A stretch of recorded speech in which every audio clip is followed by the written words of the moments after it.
Good morning mga idol. Magandang umaga sa inyo at araw ng Sabado. Babiyahe tayo. Problema nito, lakas ng ulan.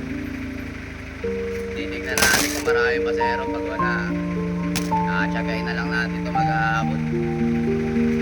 Lakas pa naman ang diesel. Baka sa diesel na lang mabutay kada ikot. Bahala na, subok tayo, subok.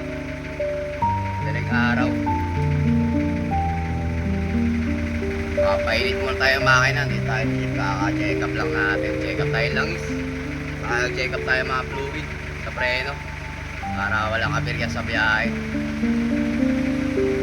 Ayun, lumakas na naman yung ulan. Ang hirap pa naman magmaneho pag ang lakas ng ulan. Hindi natin makita yung kalsada. Tapos yung side mirror, nakatakpat pa ng mga patak-patak. Wala na to, subok tayo.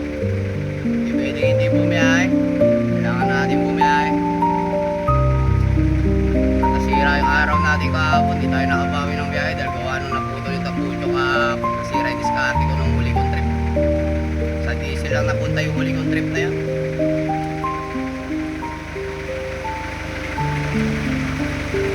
Mahirapan na naman tol. Lakas ng ulan. Patay tayo.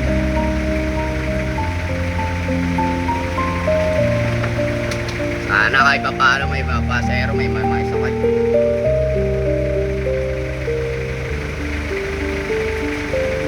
Hirap pa naman magmaneho pag ganito.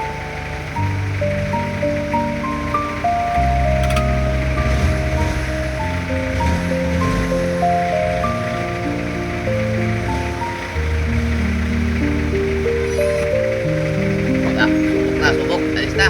Bakbak na, bakbak.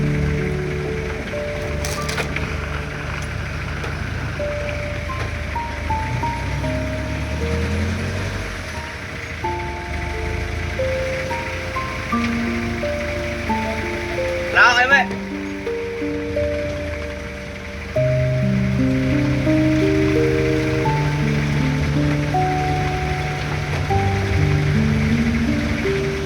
Parang di na yata titigil itong ulan na to ah. Parang maghapon na ata ito. May bagyo kasi.